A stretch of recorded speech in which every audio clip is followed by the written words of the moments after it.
ఇక AP PCC chief YS Sharmila విశాఖలో దీక్ష చేపట్టారు. రాహుల్ గాంధీ జోడో యాత్రను బీజేపీ శ్రేణులు అడ్డుకోవడంపైన షర్మిల దీక్ష చేపట్టారు.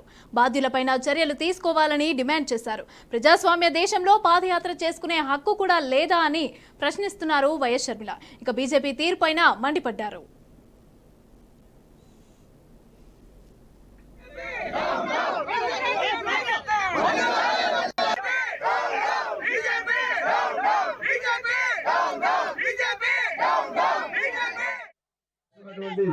భారత్ జోడో యాత్రలు అనేకమైనటువంటి ఆటంకాలు కల్పిస్తూ అనేక మంది ప్రధానంగా భారతీయ జనతా పార్టీ మతతత్వ శక్తులు కావాలని చెప్పి ఒక పథకం ప్రకారం నార్త్ ఈస్టర్న్ స్టేట్స్ లో మణిపూర్ లో మొదలుపెట్టినటువంటి భారత్ జోడో యాత్రకి అనేకమైనటువంటి విధ్వంసకరమైనటువంటి విషయాలు తెలుసు. ఏదో విధంగా కుట్రపూరితంగా ఈ భారత్ జోడో యాత్రని ఆపివేయాలని చెప్పేసి ఆలోచన చేస్తున్నారు. మాజీ మంత్రి జగదీష్ రెడ్డిపై మంత్రి కోమటిరెడ్డి వెంకటరెడ్డి తీవ్రస్థాయిలో ధ్వజమెత్తారు. యాదాద్రి విద్యుత్ ప్లాంట్ కుంభకోణం, భద్రాద్రి ప్లాంట్లో అక్రమాలు, ఛత్తీస్గఢ్ కరెంటు కొనుగోళ్ల దోపిడీలు బయట పెడుతున్నారనే ఆరోపణలపై చేస్తున్నారంటూ మండిపడ్డారు. ఎన్ని జిమ్ముకులు చేసినా విజిలెన్స్ విచారణ సిట్టింగ్ జడ్జితో ఎంక్వైరీ తర్వాత జగదీష్ రెడ్డిని జైలుకు వెళ్లకుండా ఎవరూ ఆపలేరని స్పష్టం చేశారు. తెలంగాణ కోసం మంత్రి పదవిని తృణప్రాయంగా వదులుకున్న నాపైన మద్య నిషేధంలో అక్రమంగా మందు అమ్మి జైలుకు వెళ్లిన జగదీష్ రెడ్డి మాట్లాడడం విడ్డూరంగా ఉంది అన్నారు.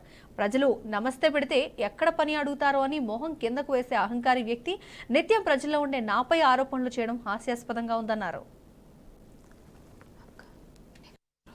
ఉద్యమకారుడు మన దళిత సోదరుడైన మందుల శాముల్ని ఎంతో కడుపు పేదవాడిని కూడా ఎమ్మెల్యేగా చేసిన ఘనత తెలంగాణ ప్రజలది, నల్గొండ ప్రజలది. ప్రతిపక్షాల మాటలు నమ్మకండి.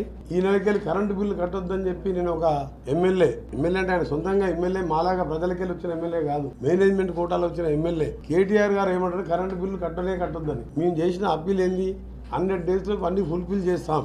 మేము అనుకున్నాం కరెంటు కూడా ఎమ్మడే చేద్దాం అనుకున్నాం. కానీ ప్రభుత్వం వచ్చిన 3వ రోజు మేము అసెంబ్లీ నిర్వహించి చర్చిస్తే 85,000 కోట్ల నష్టాల్లో ఉన్న విద్యుత్ సంస్థని 20 ఏళ్ల కింద రిటైర్ అయిన ప్రభాకర్ రావు అనే సీఎండి గారిని పెట్టుకొని యాదాద్రి లాంటి థర్మల్ పవర్ ప్లాంట్ 29,000 కోట్లకు శాంక్షన్ చేసి నామినేషన్ మీద కమిషన్ల కోసం ఇచ్చుకొని ఇవాళ 50,000 కోట్లకు పెరిగింది.